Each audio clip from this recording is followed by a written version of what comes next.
Si quelqu'un est en Christ, il est une nouvelle créature. Les choses anciennes sont passées. Voici toutes choses sont devenues nouvelles. 2 Corinthiens 5, 17. Ce n'est que par la venue du Seigneur Jésus dans notre vie que nous avons une vie avec du sel. Lorsque vous êtes changé par lui, ou que vous alliez, ou vous serez appelé d'un nom nouveau, et les gens vous recevront et vous accueilleront comme le bon sel. Certains trouvent leur joie, leur satisfaction en servant les autres. C'est parce qu'ils sont devenus le bon sel. Que vous soyez jeune ou vieux, si vous avez en vous la vie du Seigneur Jésus-Christ, vous rechercherez une occasion pour aider les autres. Vous apporterez réconfort, joie et soulagement aux autres. Et alors, vous constaterez que votre vie même aussi se remplit de joie. Nous ne pouvons avoir aucune communion avec le péché.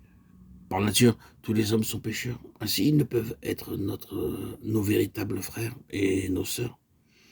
Ceux qui appartiennent au Seigneur et font sa volonté deviennent nos frères et sœurs pour l'éternité. Notre Seigneur dit que si vous désirez de véritables frères et sœurs qui vous aimeront pour l'éternité, alors vous devez tout d'abord apprendre à être libre de toute partialité, de l'amour humain. Quelle mesure de réconfort, d'inspiration, de paix et de joie les autres reçoivent-ils à travers vous chaque jour? Ou êtes-vous comme le sel sans saveur? Le Seigneur est puissant pour vous changer. Venez à Jésus et dites-lui, « Oh Seigneur, jusqu'à ce jour, j'ai été comme le sel sans saveur. Voudrais-tu changer ma vie aujourd'hui afin que j'apporte consolation et fécondité à mes semblables, au collège, au travail ou partout où je me trouve? » Vous êtes le sel de la terre, mais si le sel perd sa saveur, avec quoi la lui rendrait-on? Il ne sert plus qu'à être jeté dehors et foulé aux pieds par les hommes. Vous êtes la lumière du monde. Une ville située sur une montagne ne peut être cachée. Matthieu 5, 13, 14. Notre Seigneur avait un grand objectif en vue, appeler quelques disciples pour l'œuvre à accomplir sur la terre. Il a dû venir chercher et sauver les pécheurs pour donner du sel et de la lumière au monde entier.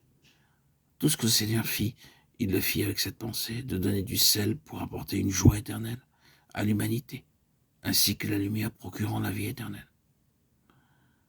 Certains ont pu voir comment le sel est obtenu sur le bord de la mer.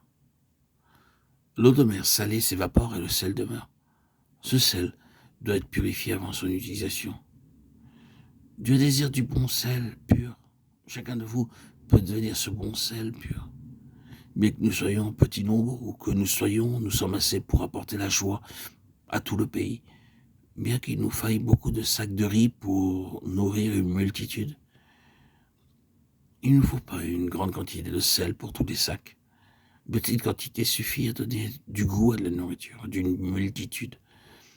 Dans certaines villes, cités ou villages, les croyants sont peu nombreux, peut-être seulement 2, 3, 4 ou 5. Cependant, ces quelques croyants peuvent suffire à apporter joie, bonheur et lumière aux gens du lieu.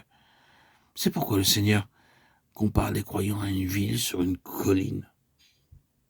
Une ville sur une colline peut être vue de très loin.